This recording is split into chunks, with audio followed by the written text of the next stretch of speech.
Once upon a time, there were 100 million people. They had different interests, different beliefs, different occupations, but for the most part, they got along pretty well. Then one day, a gang of a few hundred people showed up. Need to zoom in some more to see them. I know they're there somewhere. Zoom in. There they are. And this gang of a few hundred said to the throng of 100 million, "From now on, you all have to give us a cut of everything you earn." This is an accurate graphical comparison between the number of American taxpayers and the number of U.S. congressmen.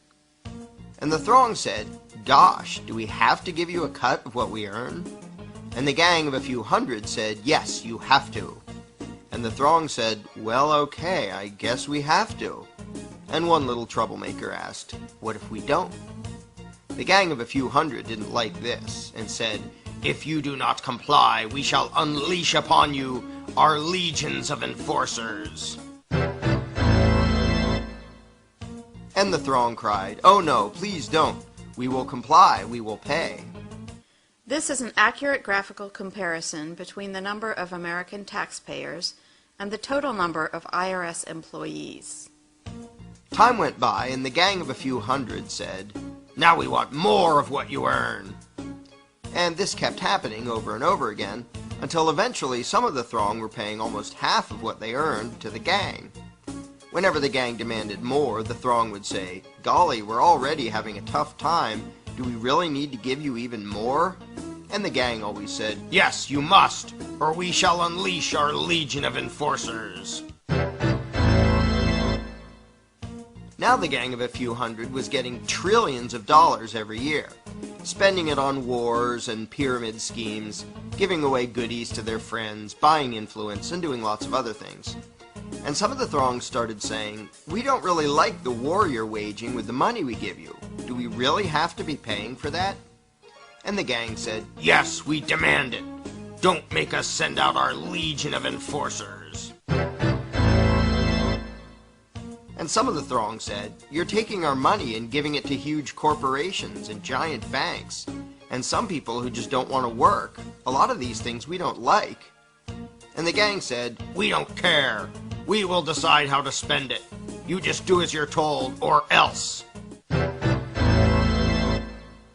And the throng said, "Okay, I guess we have to." But eventually the throng got so fed up, so angry, that they took a drastic step.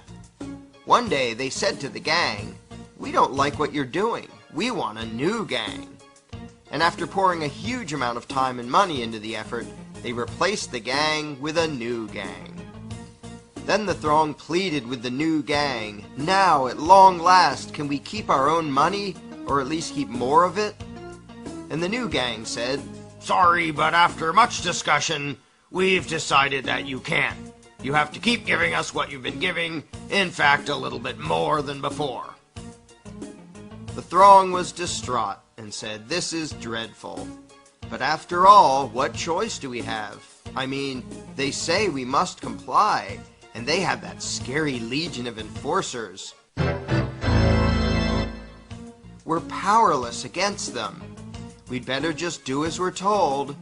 So they did as they were told, got poorer and poorer, and lived miserably ever after. But after all, what else could they have done?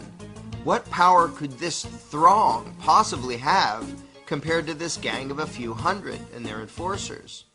What chance would this thing have against this thing? How could these 100 million people ever hope to successfully resist the awesome power of this tiny little dot? In case anyone missed this, let's review. Here's them. Here are their enforcers. Here's us. Them, us. Them, us. Does anything about this seem just a little strange to you? Are you perhaps wondering, why does the throng need the permission of the dot to do anything? Why do these people feel the need to ask this tiny little dot if they can keep more of what they earn? Why would they spend year after year literally begging for lower taxes from this little dot?